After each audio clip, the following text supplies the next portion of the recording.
Bom, então, bom dia a todos, aos que estão aqui mais uma vez e àqueles que estão nos assistindo pela primeira vez.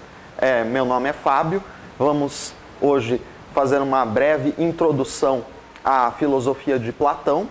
É uma situação bastante interessante para mim, porque eu venho pensando e estudando a obra de Platão já há muitos anos, mas eu nunca tive oportunidade de fazer um curso específico sobre Platão, nem discutir isso, discutir tudo aquilo que eu estudei, tudo aquilo que eu pensei de maneira pública. Então essa oportunidade vai ser bastante interessante, proveitosa para mim, com certeza. Eu espero que também para os que estão aqui e para aqueles que no futuro, porventura, venham assistir essa nossa conversa.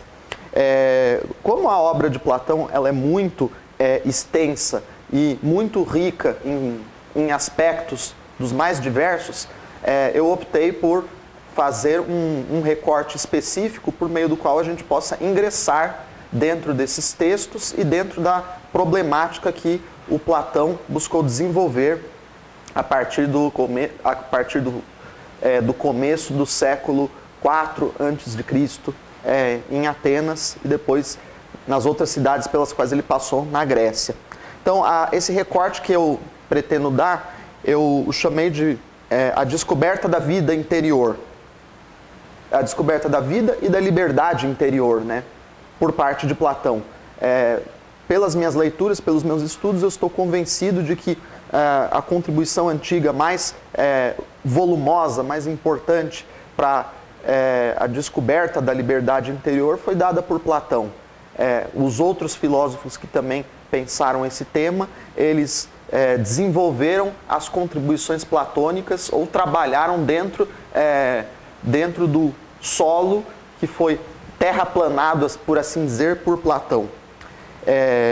Então, gente, para nós começarmos essa nossa conversa, convém que a gente fale um pouco sobre a maneira como a sociedade grega e o homem grego em geral, ele via o conceito, a ideia e a prática da liberdade.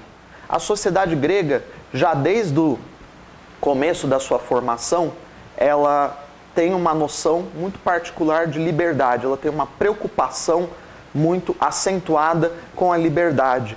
Mas a liberdade grega, especialmente a liberdade nos tempos arcaicos, ela difere muito daquela noção de liberdade que a gente está acostumado a ver hoje em dia e na modernidade em geral. Quando a gente ouve falar em liberdade no senso comum hoje em dia, a gente logo vem à nossa cabeça aquela ideia segundo a qual eu posso fazer o que quiser da minha vida, eu posso tomar as decisões que eu quiser, posso dar o rumo que eu bem entender para a minha vida.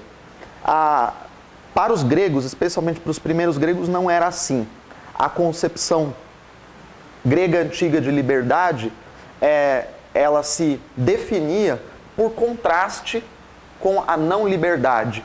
Então, para existir liberdade para os gregos, era necessário que houvesse a não liberdade. Para existir um homem livre, era necessário que este homem livre fosse senhor. Senhor de quem? Senhor de escravos. Era necessário que houvesse o senhor e o escravo. O que definia a organização da vida do senhor e do escravo? O senhor era aquele que possuía posses, bens materiais, amigos, habilidades físicas, né, poder corporal, geralmente, e que fosse proprietário de escravos. Então, o homem livre, para a Grécia Antiga, por definição, era o homem que tinha poder de agir. A liberdade se confunde, então, na Grécia com um poder muito específico. E por que o escravo era o homem não livre? O escravo era um homem não livre porque ele não tinha poder de agir. Porque a ação dele, toda a ação dele, por mais forte fisicamente que ele fosse, a ação dele era dirigida por outrem. É por isso que, já no final do período clássico da Grécia, o Aristóteles, né, na sua política, ele vai definir o escravo como um instrumento humano.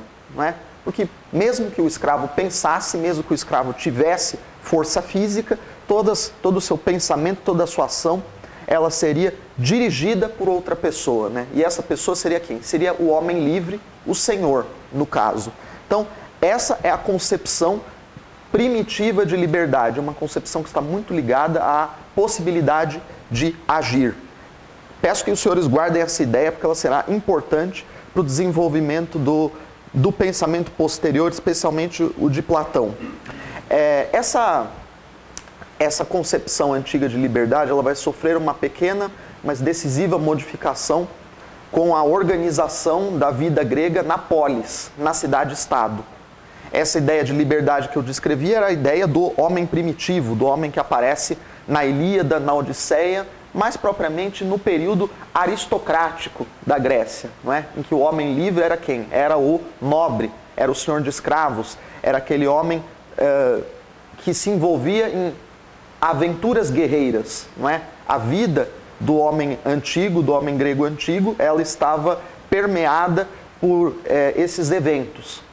Da mesma forma, os gregos eles também sempre tiveram uma noção muito acentuada tanto da possibilidade que eles tinham de intervir na realidade, quer dizer, os gregos eles sempre tiveram um desejo, uma ânsia muito forte por dar forma à realidade. Mas da mesma maneira, eles tinham uma consciência muito acentuada dos limites que essa realidade lhes impunha. Por exemplo, sempre que nós estudamos a mitologia grega, aquilo que mais nos choca, mais que nos vem mais à cabeça, né, que nos espanta mais, é a situação dos personagens como brinquedos nas mãos dos deuses, né? Como pessoas que não dão o seu destino, como pessoas que não constroem seu destino, mas que por mais virtuosas, por mais espertas, né, vamos colocar assim, por mais prudentes que sejam, acabam sofrendo um destino trágico. Então, da mesma maneira que o grego ele tinha esse desejo e essa atitude de dar forma à realidade, ele tinha também uma consciência muito acentuada dos limites que essa realidade lhe impunha. Limites que chegavam até a uma situação de opressão face ao destino, né? Assim que vai aparecer em muitas manifestações culturais desse período. Voltando aqui agora à noção da polis, gente. O que a polis modifica na noção antiga de liberdade? A polis, ela coloca, sobretudo, a palavra como instrumento da liberdade. É claro, os meios concretos, materiais de ação, eles continuam sendo importantes. Mas como boa parte da população de Atenas, onde a polis se desenvolveu de maneira mais florescente, boa parte da população de Atenas não tinha os meios materiais para agir de maneira livre, boa parte não era proprietária de muitos escravos, boa parte não era proprietária de terras, boa parte não tinha amigos o suficiente para articular um golpe de Estado, né? Que era o que acontecia antigamente. Como a maioria das pessoas não tinha isso, o que se torna um instrumento da liberdade por excelência? A palavra e a possibilidade de agir na esfera pública, aquilo que a gente chama hoje em dia de esfera pública. Quer dizer, o cidadão é aquele que tem a possibilidade de, por meio da palavra, influir na tomada de decisões pela Assembleia dos Cidadãos, e aquele que tem a possibilidade de exercer um cargo público. Como vocês sabem, os cargos públicos na Grécia Antiga eles eram rotativos, boa parte deles não era eletiva, boa parte deles era preenchida por sorteio. Então, eles eram rotativos e preenchidos por sorteio, salvo aqueles que fossem necessário algum saber específico, né? Por exemplo, o cargo de general, de estratego, né, de comandante das forças militares, ele não poderia ser atribuído por sorteio, mas por um critério de competência. Então, a ascensão da palavra como instrumento da liberdade, ela vai promover uma modificação muito grande dentro do panorama da vida grega. Tanto é que o Aristóteles, mais tarde, ele vai mencionar uma dimensão tripla do homem, né? Da organização da vida humana. Ele vai dizer que o homem é um animal racional, um animal social e um animal que fala. Todas essas três dimensões elas estão ligadas àquela ideia de logos, né? Do logos como palavra, do logos como razão. Isso que o Aristóteles vai mencionar, ele vai dizer que é propriamente constitutivo da natureza humana. como é que o homem ele atualiza essa sua potência tanto racional como discursiva, né? Discursivo-racional. Ele atualiza essa potência na cidade, exercendo o poder tanto de influir nas decisões, quanto de tomar posse de cargos administrativos. Porque o que diferencia o homem do escravo? O escravo é aquele que não delibera. O escravo é aquele que não utiliza da sua razão, aquele que não atualiza a sua razão para debater, deliberar e decidir. Por quê? Tudo aquilo que ele faz é receber a ordem do dono e colocá-la em prática. Por isso ele é concebido, né, ele é entendido, melhor dizendo, como um instrumento vivo naquela situação. Muito bem. Vocês conseguem perceber que essa configuração da liberdade antiga, ela tem uma conotação especialmente exterior, não é? A liberdade, tanto nos tempos arcaicos quanto no tempo da polis, ela se realiza principalmente por atos e palavras, não é? Ela se realiza exteriormente. E ela se realiza dando forma ao mundo exterior, não é? Dando forma à organização da polis, né?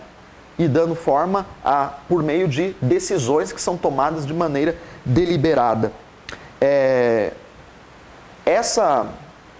Esse caráter exterior da liberdade, ele já vai provocar, né, nas mentes mais sagazes daquele tempo, a consciência de contradições.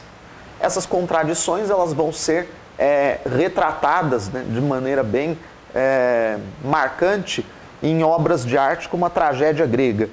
Talvez a tragédia mais marcante do período clássico do teatro de Atenas seja Antígona, né? Muita gente coloca Antígona como a mais marcante. Qual que é o aspecto que eu gostaria de chamar a atenção a respeito da Antígona aqui? A Antígona, ela marca aquela contradição entre o poder político e o respeito a algumas leis naturais que estão, por assim dizer, impressas na estrutura da realidade. Por que eu digo que é uma contradição?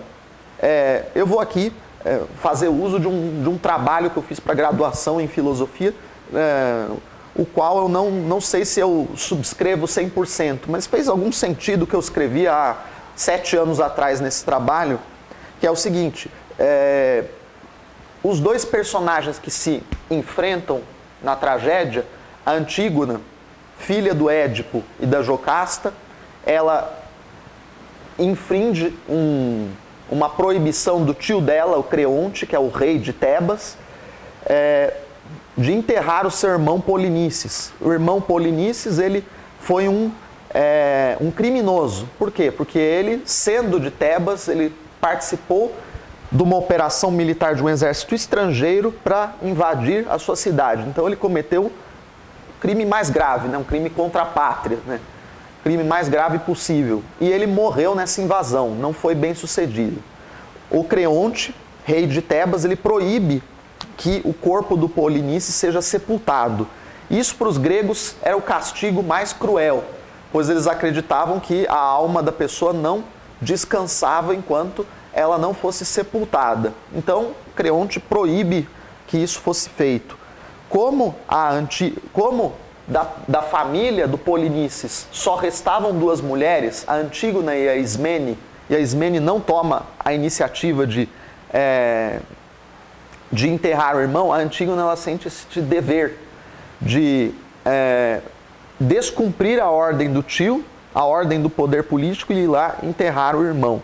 E aí ela acaba sendo punida por isso. Qual que é a conclusão que eu tirei naquela época? Que isso mostra uma certa contradição da manifestação exterior da liberdade. Qual que seria essa contradição? Ambos têm suas razões. A Antígona está correta em cumprir uma lei natural, né? Uma lei que mandava que a família providenciasse o descanso para além dessa vida daqueles que morrem. Mas ela também, de certa forma, ela acaba sendo conivente com o crime político do irmão. E desse ponto de vista, o Creonte, ele também tem as suas razões, que é a de querer punir um ex-cidadão que cometeu um um crime horrendo contra a cidade.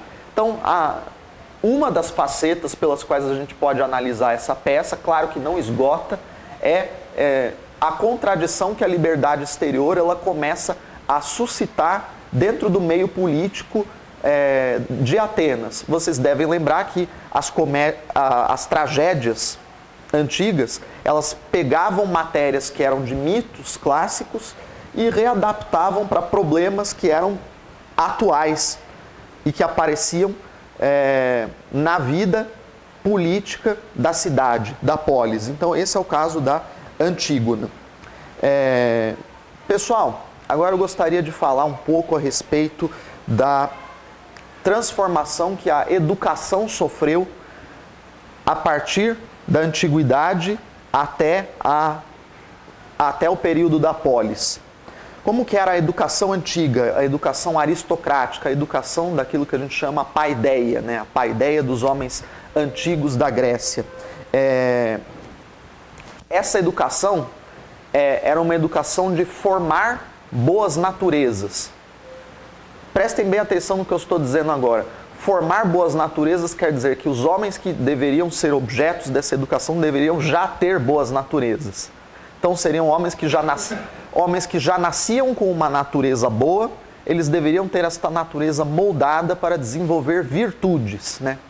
Deveriam desenvolver virtudes. É aquilo que aparece na Ilíada, que o Fênix, que foi um dos tutores do Aquiles, ele diz que a meta do homem, né, do homem virtuoso, é o quê? Praticar belas ações e dizer belas palavras, né? Essa é a síntese que ele dá da meta da educação antiga. É uma educação aristocrática. Por quê?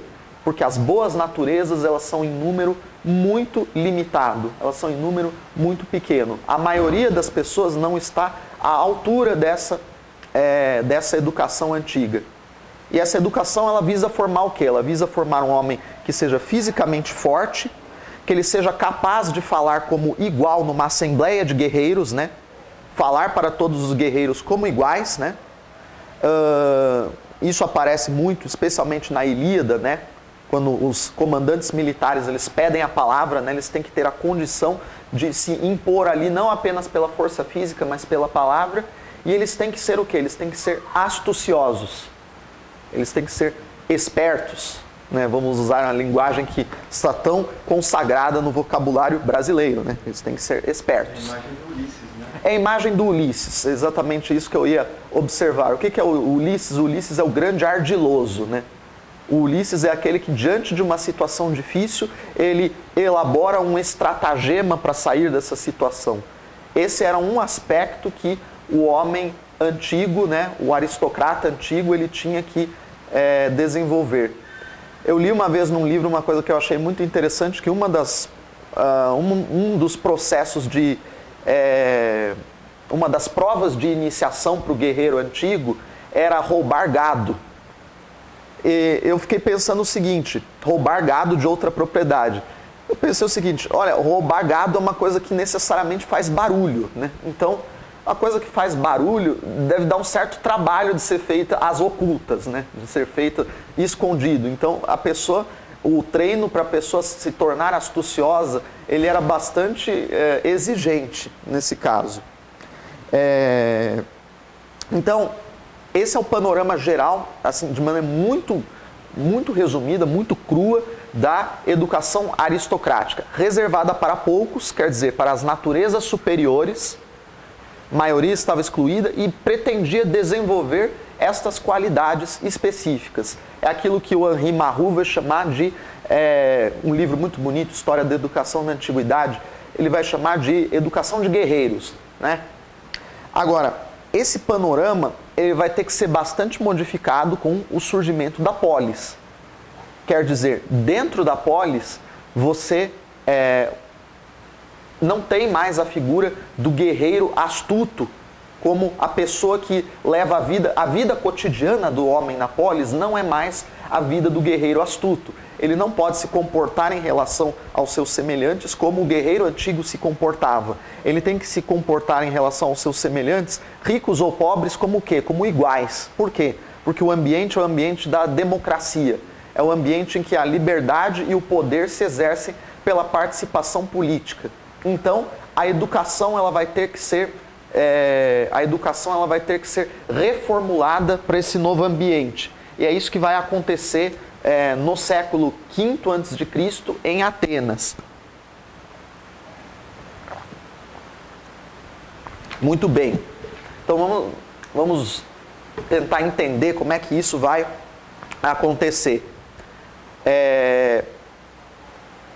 A necessidade que surge na polis é a necessidade de instruir os cidadãos para tomarem boas decisões na esfera pública, na assembleia, na participação política. É importante lembrar que Atenas viveu sempre sob a ameaça de invasões militares externas, não é?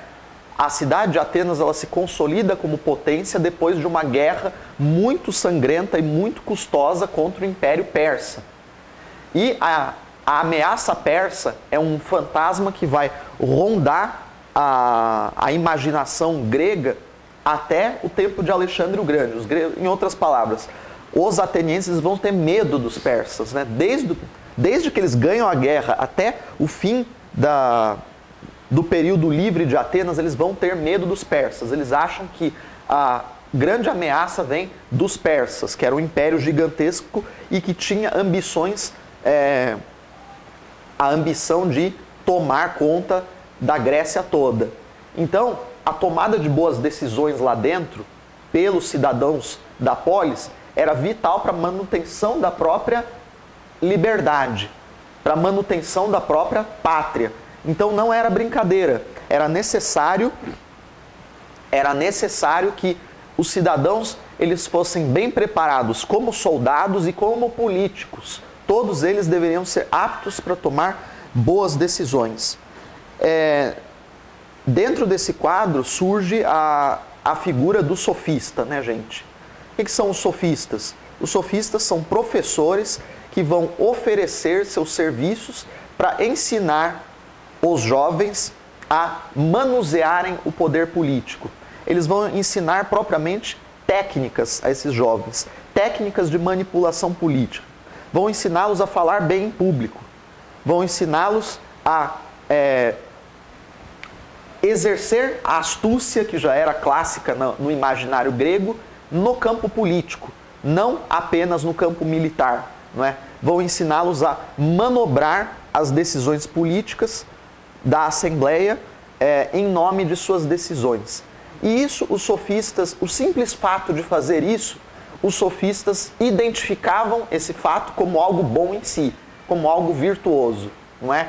Então esse vai ser um dos grandes problemas que vão chamar a atenção do Platão. O simples fato de uma pessoa exercer bem o poder político, quer dizer, exercer bem não, exercer com sucesso o poder político, vai ser, de certa maneira,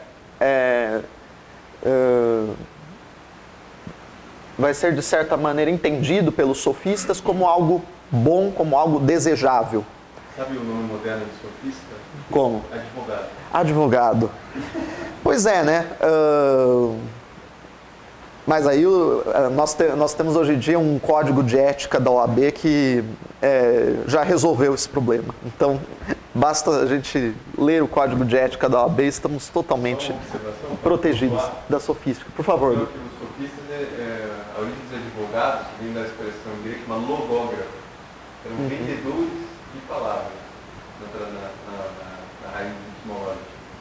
Então, você realmente tem um vínculo comum, agora brincadeira da parte, com a profissão do sofista na Grécia.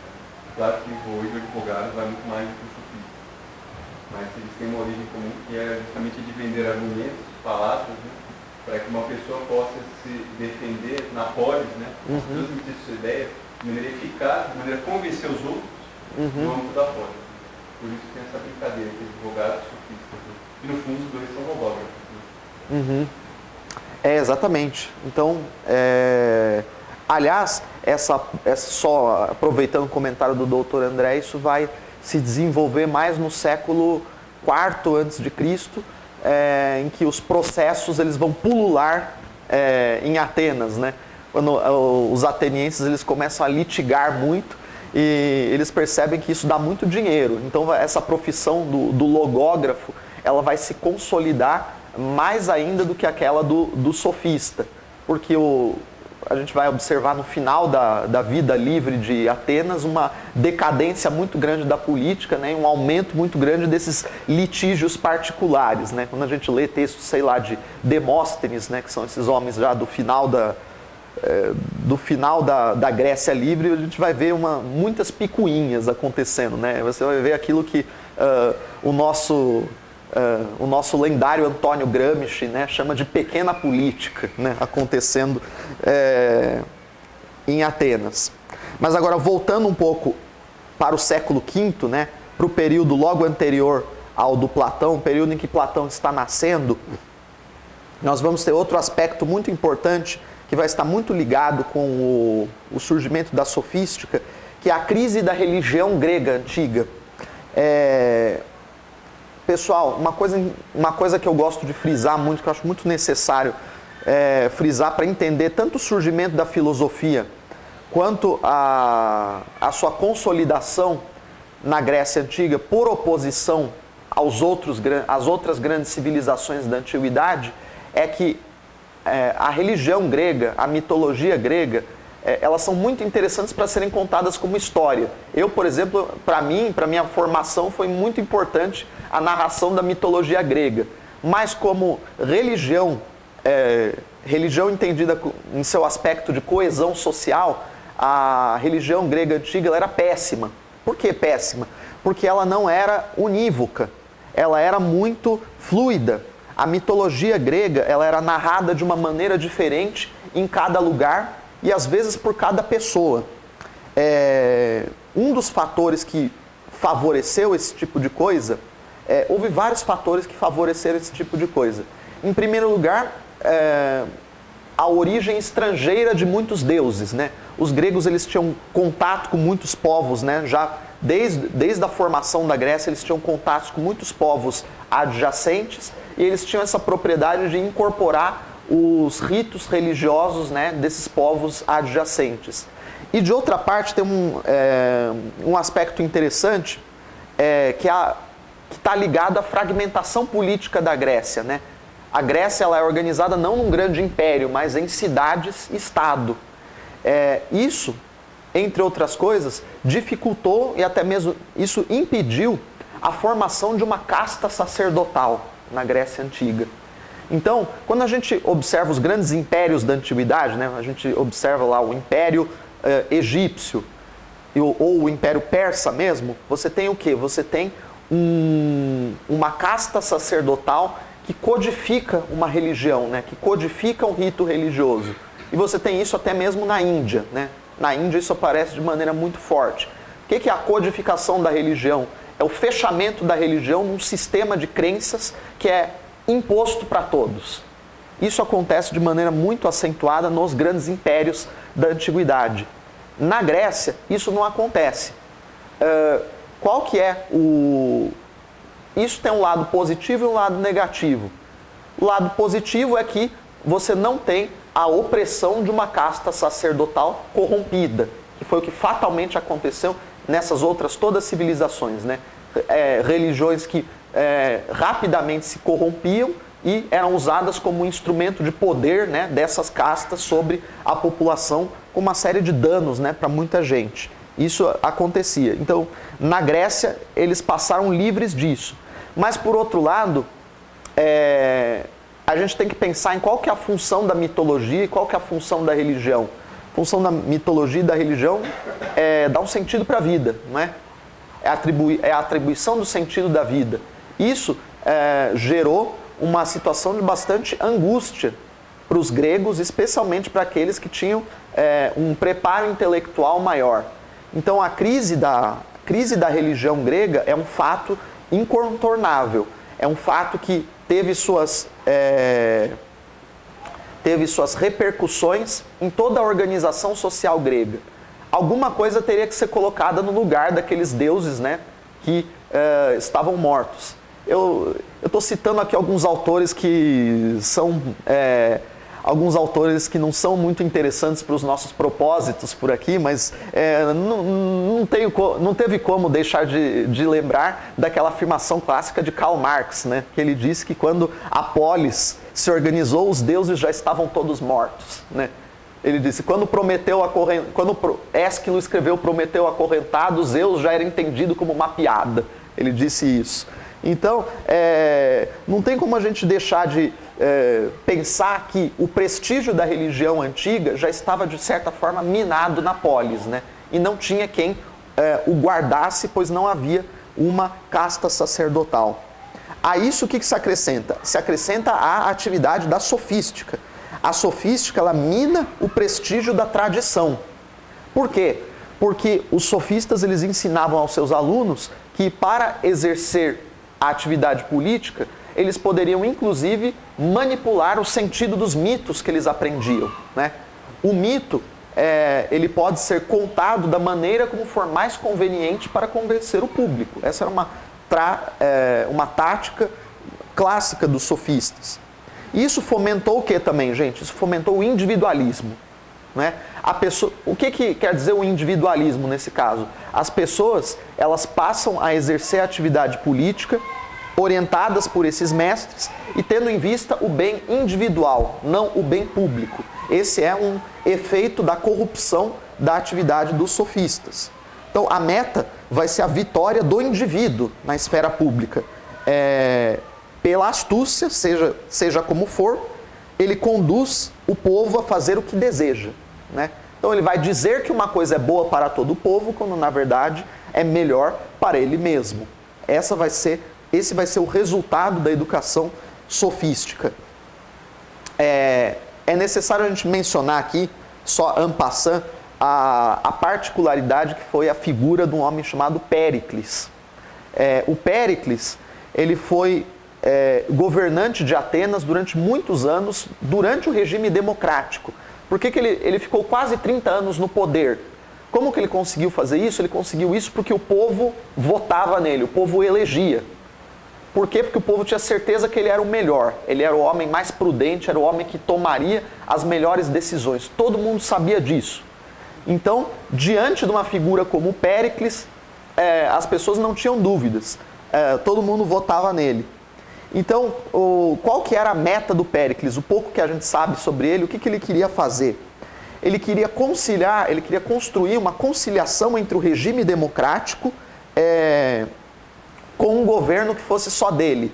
E ele, durante 30 anos, ele conseguiu fazer isso de maneira relativamente bem sucedida.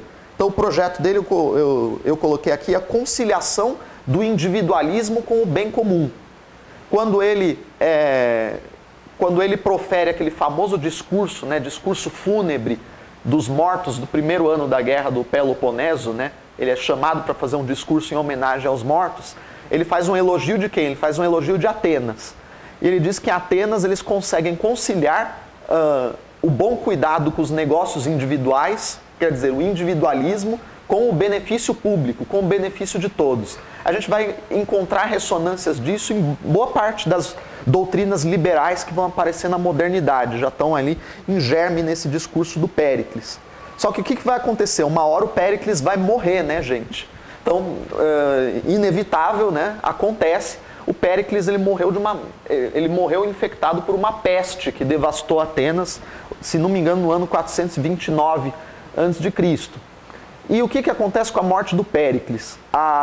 Aquele centro de referência que os homens da polis tinham, né, de um homem de capacidades superiores que conseguia administrar o regime democrático, aquilo ali desaparece.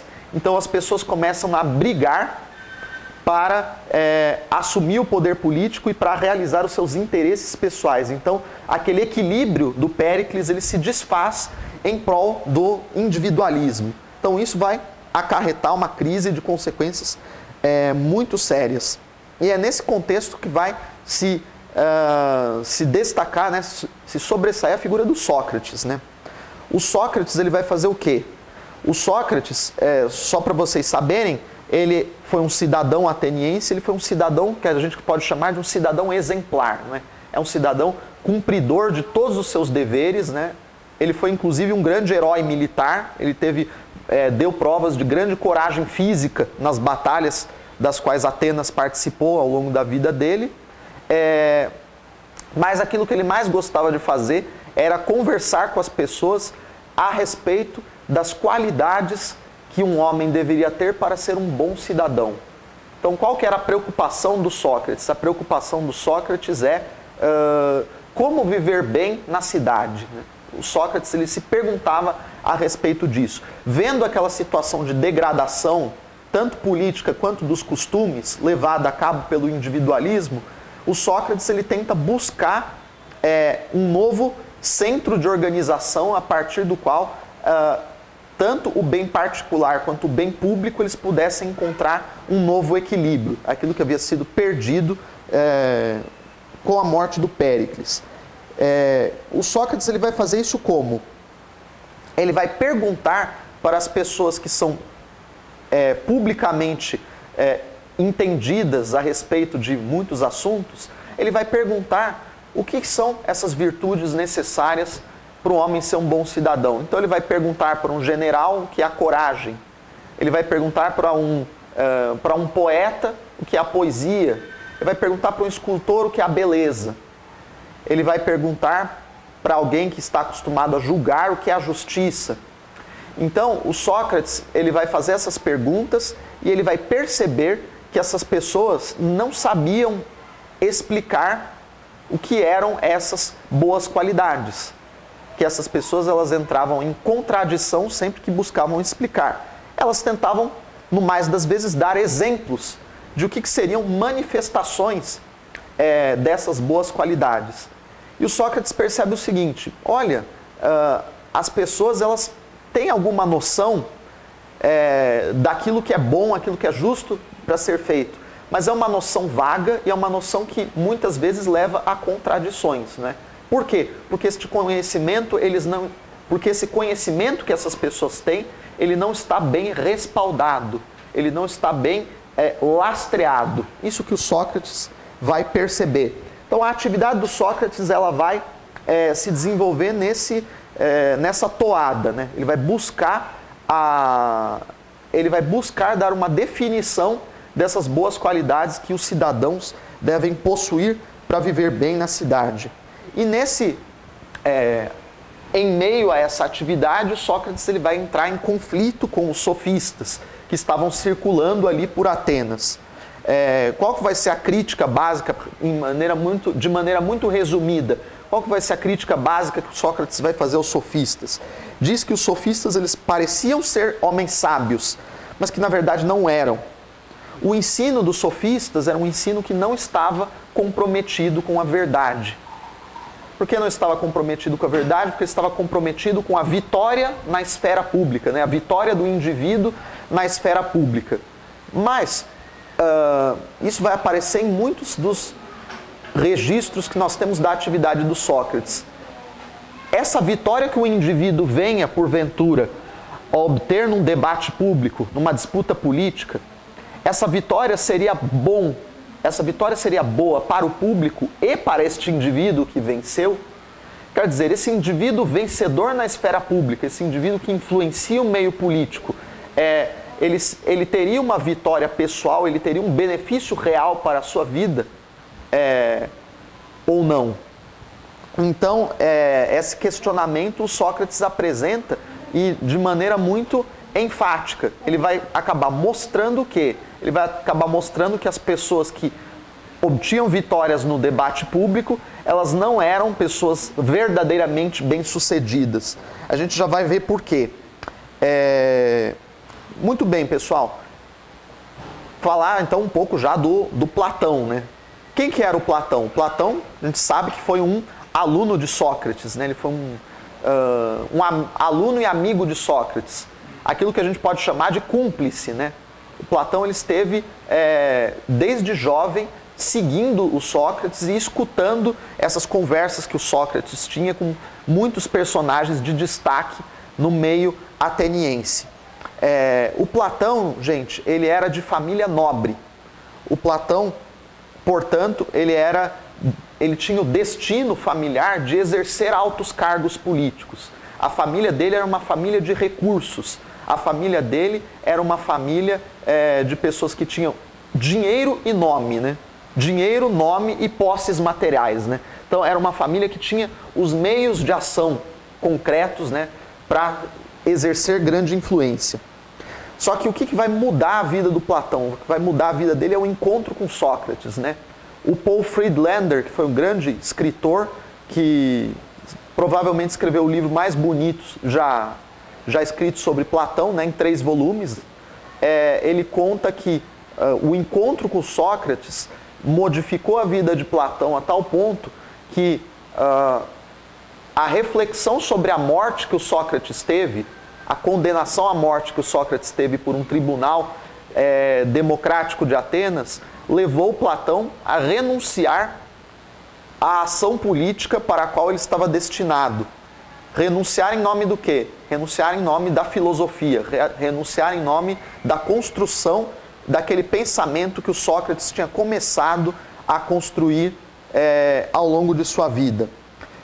Por que o Sócrates foi condenado à morte, pessoal? O Sócrates ele sofreu acusações por parte de 2 classes de pessoas, né? Ele sofreu acusações por parte de defensores do regime democrático e da parte de pessoas que tinham crenças religiosas, nós podemos dizer assim, crenças religiosas tradicionais gregas, né? Então, uma das acusações foi de corromper a juventude, né? Essa acusação foi feita pelos defensores do regime político democrático. E a outra acusação, que também é conexa, foi feita de que ele estaria introduzindo novos deuses no ambiente de Atenas. Essas 2 acusações, elas são claramente injustas, inclusive porque a religião ateniense, ela vivia introduzindo novos deuses. Isso, como eu falei há alguns minutos atrás, isso é um fato histórico. Então, a injustiça flagrante da acusação contra o Sócrates, ela foi muito patente. Mas o que o Platão percebeu e o que ficou marcado para a posteridade é que a condenação à morte do Sócrates, ela manifesta essa crise do sistema político democrático de Atenas, né? O sistema democrático de Atenas, ele entra numa contradição a tal ponto que o Sócrates ele se torna insuportável. Por quê? Porque as pessoas no regime democrático daquele tempo, elas já não queriam mais viver de acordo com o bem comum. Elas queriam viver de acordo com aquilo que lhes parecia o bem comum. Queriam viver de acordo com as aparências, não é? E o que lhes parecia o bem comum? Aquilo que era interessante para cada indivíduo que pudesse realizar o que quisesse por meio daquilo que lhe estivesse à mão. Então, o sistema democrático de Atenas, ele entra numa crise muito acentuada nesse período.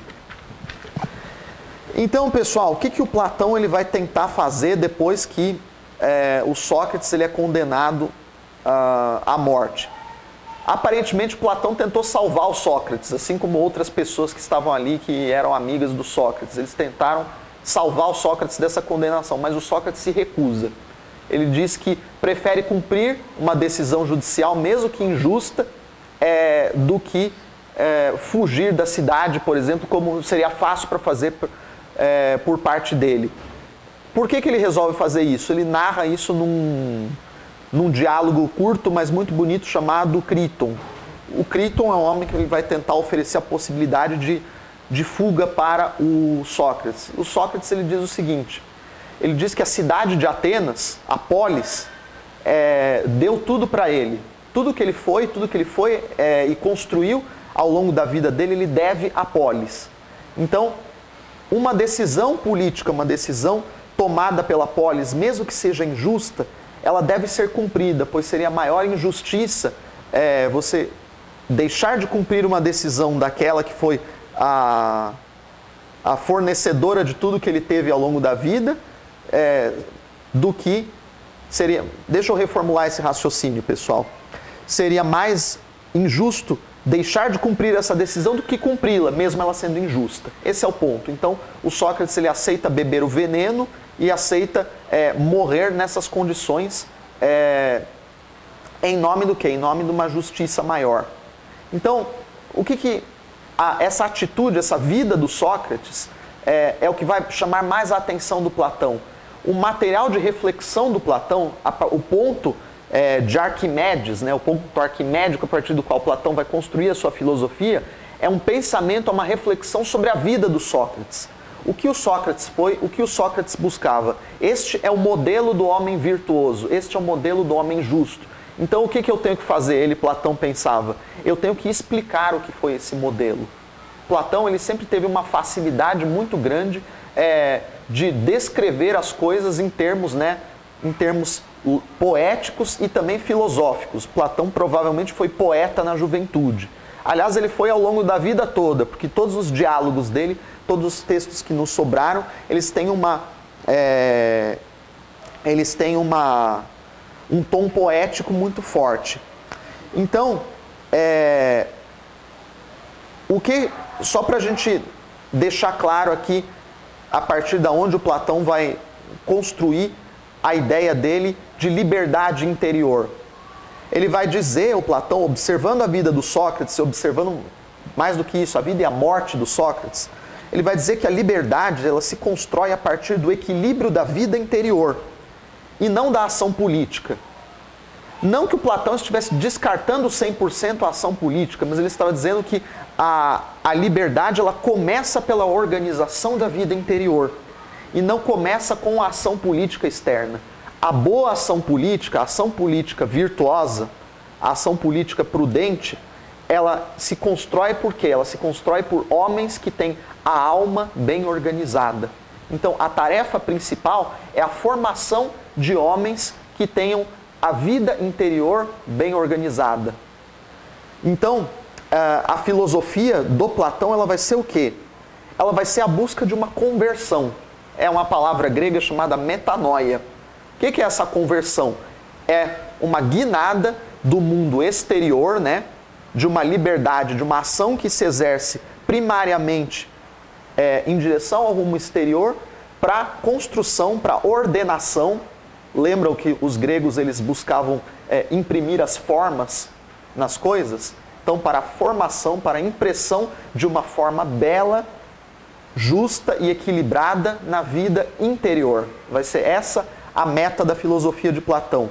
No final das contas, a filosofia de Platão vai ser uma busca por um centro divino, né? Como vai dizer um grande autor chamado Werner Jäger, que ele escreveu um livro desse tamanho chamado Paideia. Ele vai dizer que a meta da filosofia do Platão vai ser o quê? Vai ser a busca do centro divino. Então, a vida humana bem organizada vai ser aquela que faz o quê? Aquela que está organizada em função de um centro divino. Tá certo? Então, esse vai ser o panorama geral da meta que o Platão vai tentar colocar em prática. Então, o que ele vai fazer, gente? Ele vai se retirar da ação política imediata. Ele vai perceber que da maneira como o regime político de Atenas estava decaindo, não era possível fazer uma intervenção política eficaz, ali pelo menos, e ele vai se recolher para os estudos. Ele vai se recolher para os estudos com algumas pessoas nas quais ele confiava e que compartilhavam do mesmo objetivo. Então nós podemos ver que a atividade do Platão ela estava intimamente relacionada com a amizade. No começo de um texto muito bonito do Platão, chamado a Carta Sétima, né? Uma das cartas que Platão escreveu, e essa com certeza foi escrita por ele, o Platão vai dizer, por que eu renunciei à ação política? Eu renunciei à ação política porque eu não tinha amigos em número suficiente para transformar o estado de coisas em que se encontrava a minha cidade, Atenas. Então ele tinha profundo amor pela cidade, assim como o seu mestre, o Sócrates. Mas ele percebeu que esse amor não poderia ser concretizado naquele momento pela falta dos meios adequados para fazê-lo. Tá certo? Então, gente, antes da gente parar um pouquinho para fazer um intervalo, gostaria de dizer que Na próxima parte, eu vou fazer uma pequena divisão da obra do Platão, mostrar quais foram os períodos da obra dele e o que ele tentou pensar em cada uma delas e como ele foi desenvolvendo essas ideias que já estavam em germe na cabeça dele desde o tempo em que morreu Sócrates e desde o tempo em que ele tomou como opção de vida a atividade filosófica. Então, geralmente a gente divide a obra do Platão entre os diálogos, né, que ele escreveu, os diálogos socráticos, né, são aqueles que ele narra a vida e a atividade do Sócrates, os diálogos da maturidade, em que ele tenta inserir as suas ideias, em que ele tenta ir além daquilo que o Sócrates fez, e os chamados diálogos da velhice. Nos diálogos da velhice, ele busca discutir e aprofundar aquelas ideias que ele colocou na maturidade, já no âmbito da sua escola, a escola do Platão, que ele fundou e ficou em atividade até o século V depois de Cristo, foi chamada da academia, né? Foi chamada de academia. Então, na nossa segunda parte do nosso encontro, eu vou falar um pouco sobre cada um desses períodos e introduzir algumas ideias importantes sobre cada um deles, tá certo? Então, muito obrigado, até daqui a pouco.